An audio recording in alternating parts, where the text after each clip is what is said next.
Now we shall begin. You should answer the questions as you listen, because you will not hear the recording a second time. Listen carefully and answer questions 1 to 5. Excuse me? Yes? I wonder if you could spare a few minutes to do a survey on transport. It won't take long. No, that's fine. Oh, lovely. The survey is on behalf of the local council. They'd like to know about what transport you use and any suggestions for improvement. Can I start by asking you how you travelled to town today? Sure, I came on the bus. Great. Now, can I get a few details about yourself? Okay. What's your name? It's Louisa. Yes? Hardy. Can you spell that, please? Yes, it's Hardie. Great, thanks. And can I have your address? It's 19 Whitestone Road. Oh, right, I know that area. It's Bradfield, isn't it? That's right. Is the postcode GT7? It's actually GT8 2LC. Great. And could I ask what your job is? Are you a student? I've actually just finished my training. I'm a hairdresser. Oh, right. And one more question in this section. What is the reason for you coming into town today? Actually, it's not for shopping today, which would be my normal reason, but to see the dentist. Right. Thanks. Before you hear the rest of the interview, you have some time to look at questions 6 to 10.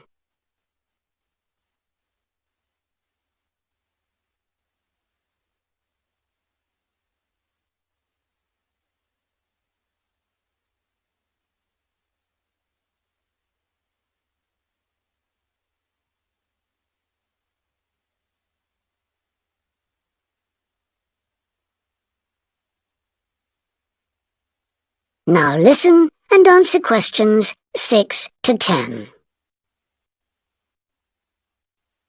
Now, in this last section, I'd like you to give us some ideas about the facilities and arrangements in the city for getting to and from work. Any suggestions you have for improvements?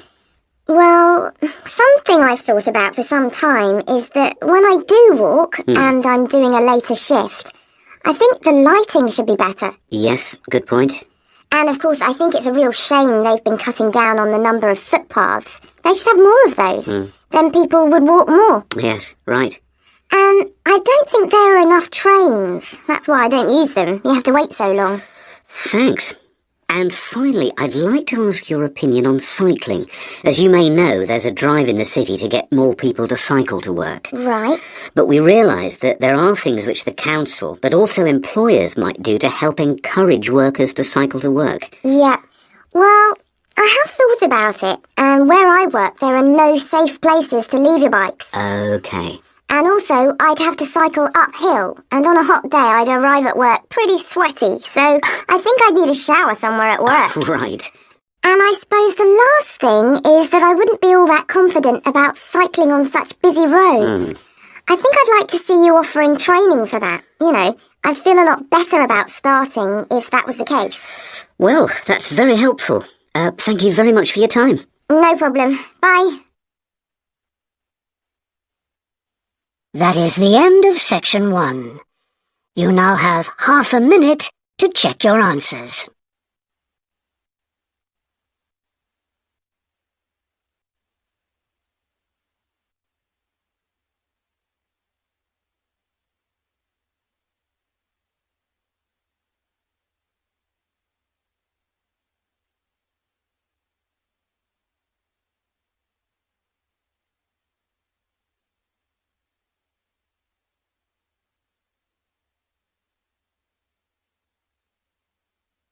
Now turn to section 2.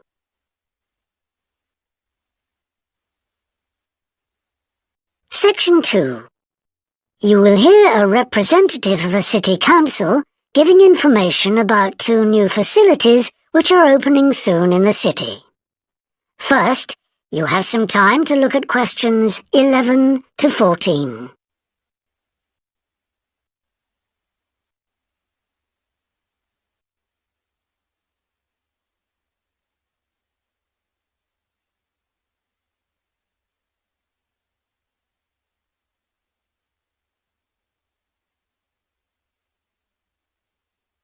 Now listen carefully and answer questions 11 to 14.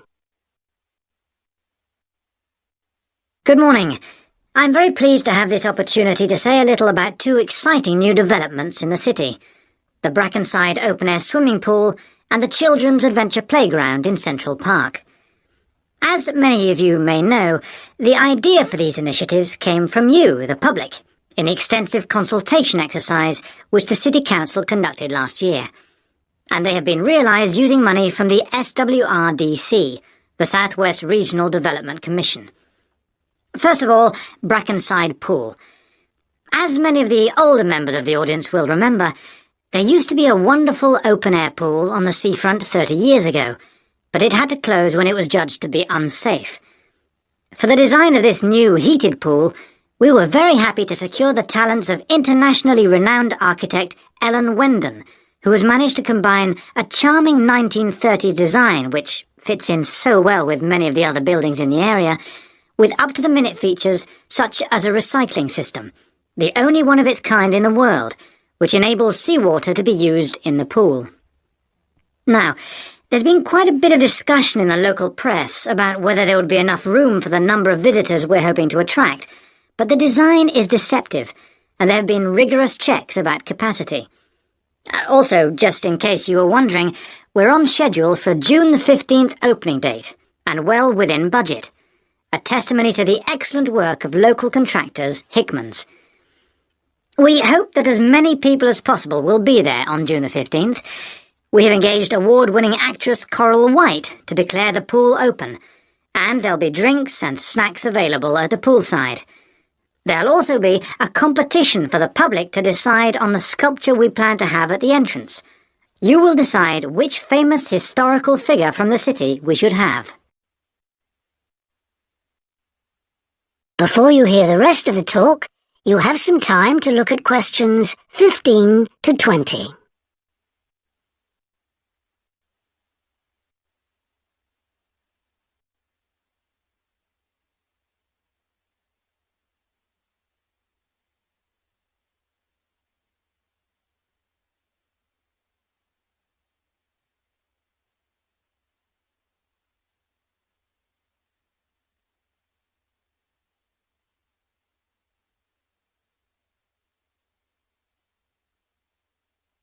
Now listen and answer questions 15 to 20. And now, moving on to the Central Park Playground, which we're pleased to announce has just won the Douglas Award for Safety. The news came through only last week. The unique design is based on the concept of the global village, with the playground being divided into 6 areas showing different parts of the world, each with a representative feature. For example, there is a section on Asia, and this is represented by rides and equipment in the shape of snakes, orangutans, tigers and so on, fauna native to the forests of the region. Moving south to the Antarctic, we couldn't run to an ice rink, I'm afraid, but opted instead for climbing blocks in the shape of mountains. I thought they could have had slides for the glaciers, but the designers did want to avoid being too literal. Then on to South America. And here the theme is El Dorado, games replicating the search for mines full of precious stones. And then, moving up to North America, here there was considerable debate. I know the contribution of cinema and jazz was considered, but the designers finally opted for rockets and the International Space Station. Eastwards to Europe then, and perhaps the most traditional choice of all the areas, medieval castles and other fortifications. Then last but not least, moving south to Africa, and a whole set of wonderful mosaics and trails to represent the great rivers of this fascinating and varied continent. Now, the opening date for our global playground is the 10th of July.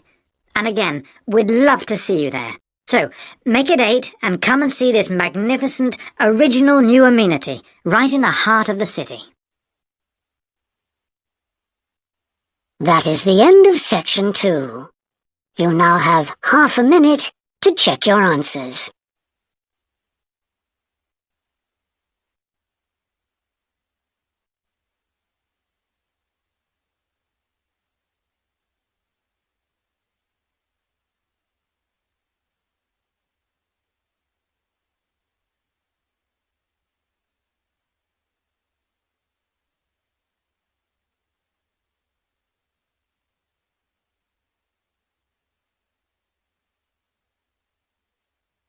Now turn to Section 3.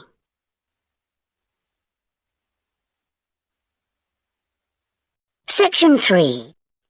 You will hear two anthropology students called Victor and Olivia discussing their joint presentation about a Norwegian explorer called Thor Heyerdahl. First, you have some time to look at questions 21 to 24.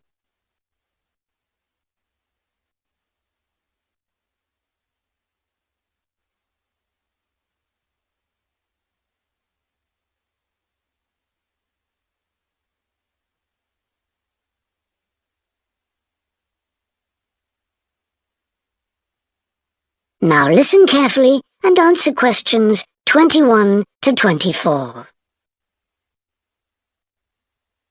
Right, well, for our presentation, shall I start with the early life of Thor Heyerdahl? Sure. Why don't you begin with describing the type of boy he was, especially his passion for collecting things? That's right. He had his own little museum. And I think it's unusual for children to develop their own values and not join in their parents' hobbies. I'm thinking of how Heyerdahl wouldn't go hunting with his dad, for example. Yeah, he preferred to learn about nature by listening to his mother read to him. And quite early on, he knew he wanted to become an explorer when he grew up. That came from his camping trips he went on in Norway, I think.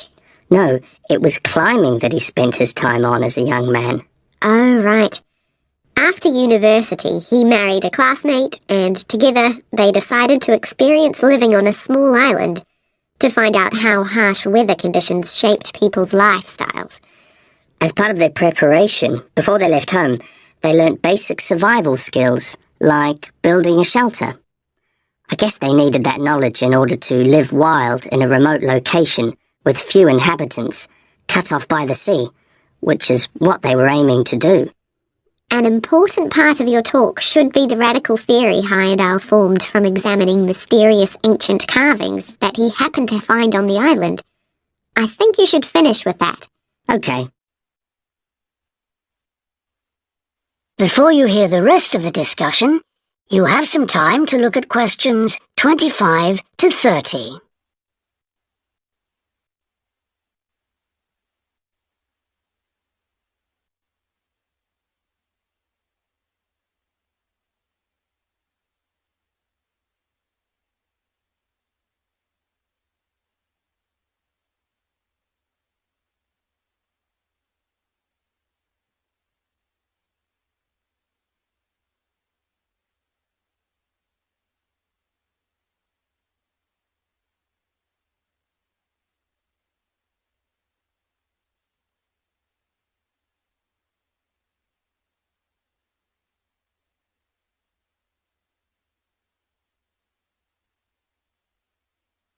Now listen and answer questions 25 to 30.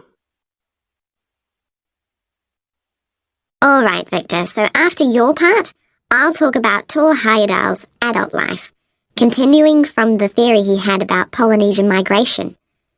Up until that time, of course, academics had believed that humans first migrated to the islands in Polynesia from Asia in the west. Yes, they thought that travel from the east was impossible because of the huge empty stretch of ocean that lies between the islands and the nearest inhabited land. Yes, but Heyerdahl spent ages studying the cloud movements, ocean currents, and wind patterns to find if it was actually possible. And another argument was that there was no tradition of large shipbuilding in the communities lying to the east of Polynesia. But Heyerdahl knew they made lots of coastal voyages in locally built canoes. Yes, or sailing on rafts, as was shown by the long voyage that Heyerdahl did next. It was an incredibly risky journey to undertake. Sometimes I wonder if he did that trip for private reasons, you know? To show others that he could have spectacular adventures. What do you think, Olivia? Well, I think it was more a matter of simply trying out his idea, to see if migration from the east was possible.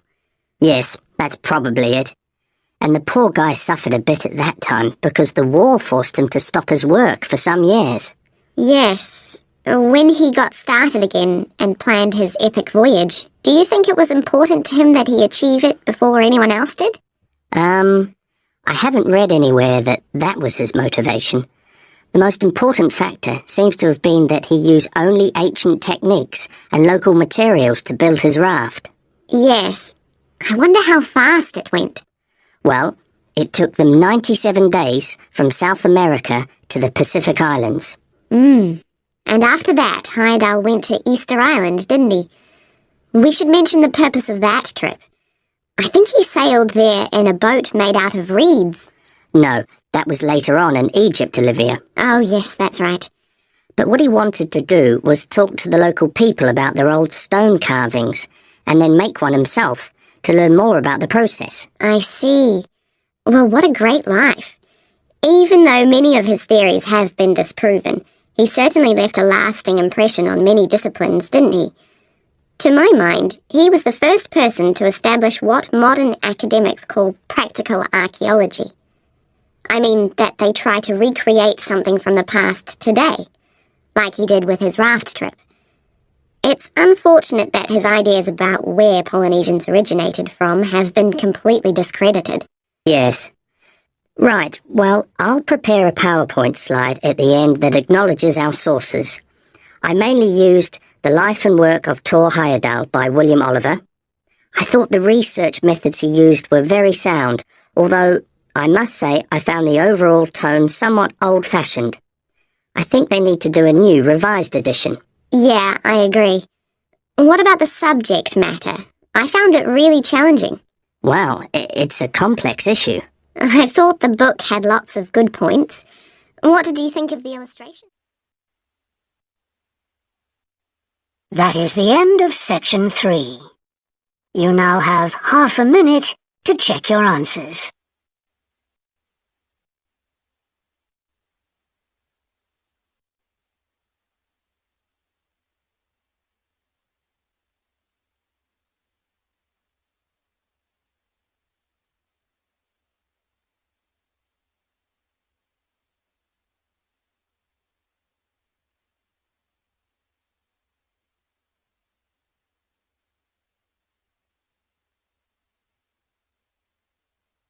Now turn to section 4.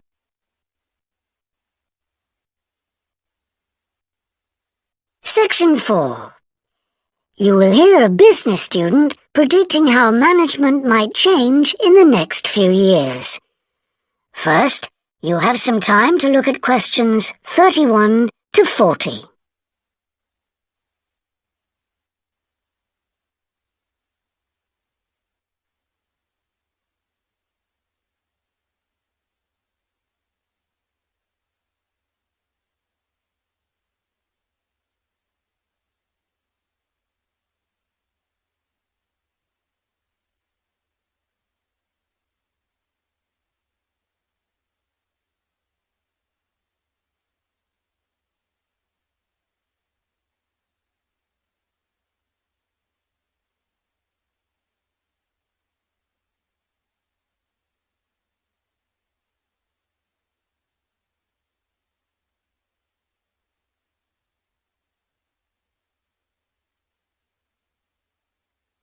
Now listen carefully and answer questions 31 to 40. Well, I've been talking to managers in a number of businesses and reading surveys about the future of management. And what I'm going to present in this seminar is a few ideas about how the activity is likely to change in the next 10 years. It isn't a scientific statistical analysis, just some ideas for us to discuss.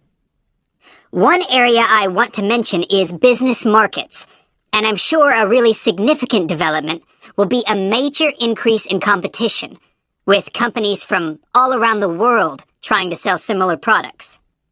Consumers will have much more choice.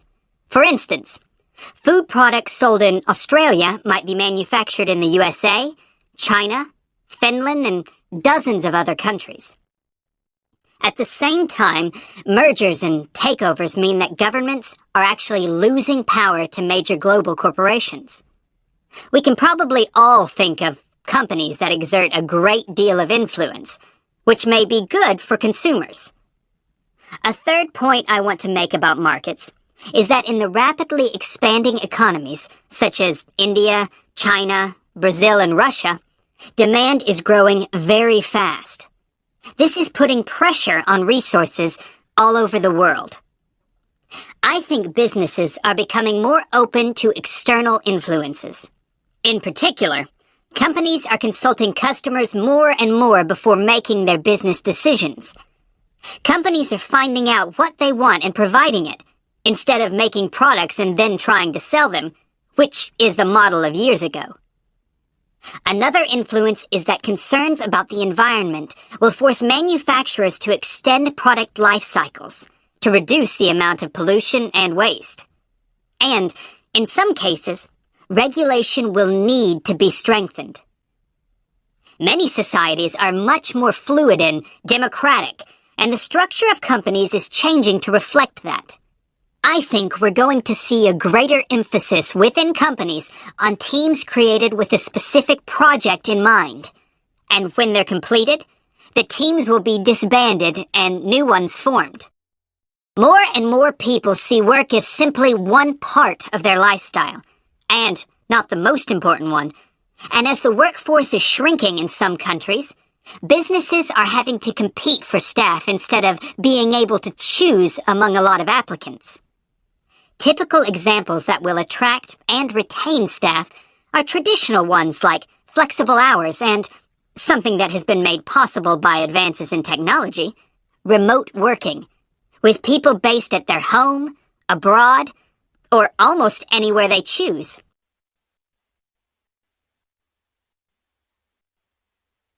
Management styles will almost certainly continue to change.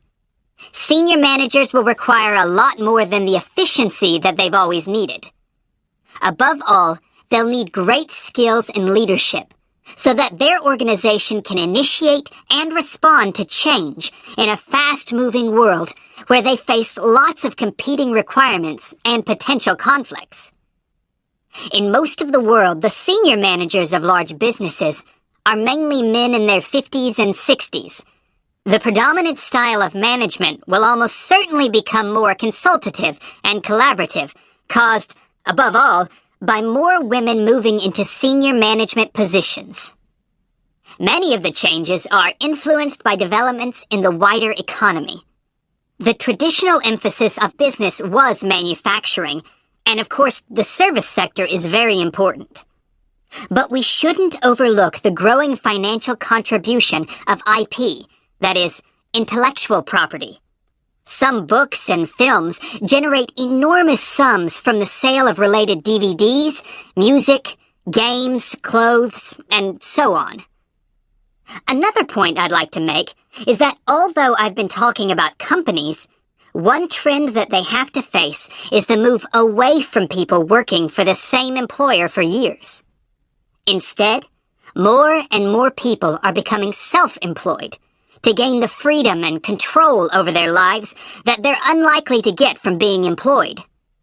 Okay, well, that's all I want to say, so let's open it up for discussion. That is the end of section 4. You now have half a minute to